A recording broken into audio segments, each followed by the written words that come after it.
অংকৰ টকা আদায় কৰি আহিছে। একে সময়তে অৰুণোদয় আঁচনিৰ ক্ষেত্ৰতো শাসকীয় দলৰ লবিকেন্দ্ৰিক ৰাজনীতি চলি আছে।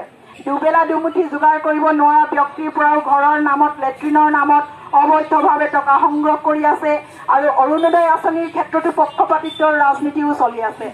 চৰকাৰে সদম্ভে ঘোষণা কৰা শূন্য সহনশীলতাৰ বাস্তৱত বিপৰীত ছবি ফুটি উঠিছে। বৃহত্তৰ বগীনদী অঞ্চলৰ প্ৰত্যেকখন ঘৰে অৰ্থনৈতিক দুৰৱস্থাৰে চৰম অনিশ্চয়তাত জীৱন নিৰ্বাহ কৰিছে। কোনো এখন চৰকাৰে ৰাইজক সমস্যা স্থায়ী সমাধানৰ ক্ষেত্ৰত কাৰ্যকৰী হোৱাকৈ দীৰ্ঘম্যাদী বিজ্ঞানসন্মত আঁচনি হাতত লোৱা নাই।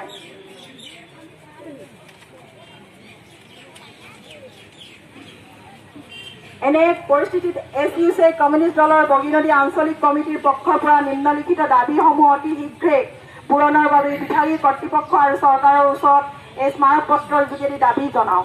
দাবীসমূহ ১ নম্বৰ, সোৱণশিৰি বগীনদী গৰাখহনীয়া সমস্যাৰ স্থায়ী বিজ্ঞানসন্মত স্থায়ী সমাধান কৰক আৰু দীৰ্ঘম্যাদী আঁচনি গ্ৰহণ কৰক। ২ নম্বৰ, খহনীয়াত ক্ষতিগ্ৰস্ত প্ৰতিটো পৰিয়ালক উপযুক্ত ক্ষতিপূৰণ দিয়াৰ ব্যৱস্থা কৰক। ৩ নম্বৰ, লকডাউনৰ ফলত কাম হেৰুওৱা পৰ্যায় শ্ৰমিকসকলৰ কামৰ ব্যৱস্থা কৰক। ৪ নম্বৰ, জব কাৰ্ডৰ ১০০ দিনৰ কাম সুনিশ্চিত কৰক। ৫ নম্বৰ, প্ৰতিটো দৰিদ্ৰ পৰিয়ালক PMAY ঘৰ দিয়াৰ ব্যৱস্থা কৰক।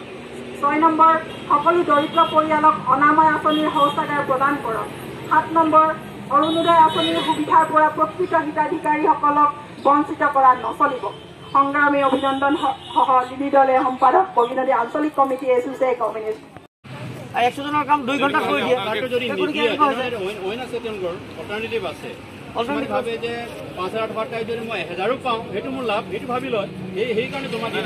অৰ্থাৎ তেওঁ জমা নিদিলেও কাম হ'ব, সেই ভবাটোতো ক্ৰাইম হৈ যায়। এতিয়া কথাটো হ'ল, মোক যদি কাম লাগে, মই যদি কাম ডিমাণ্ড কৰিছো, কামটো মই পাব লাগে। কামটো সকলোৱে ডিমাণ্ড কৰি আছে। গৈ নহ'লে হায়দৰাবাদ হেৰিত চেন্নাইত কাম কৰি আছে মানুহবিলাকে। মানে ইয়াতেতো কৰিলে কাম যদি যোগাৰ কৰিলে গভৰ্ণমেণ্টৰ যুক্তিত যায়, তেতিয়াহ'লে কথাটো অলপ বেলেগ ধৰণে হয়।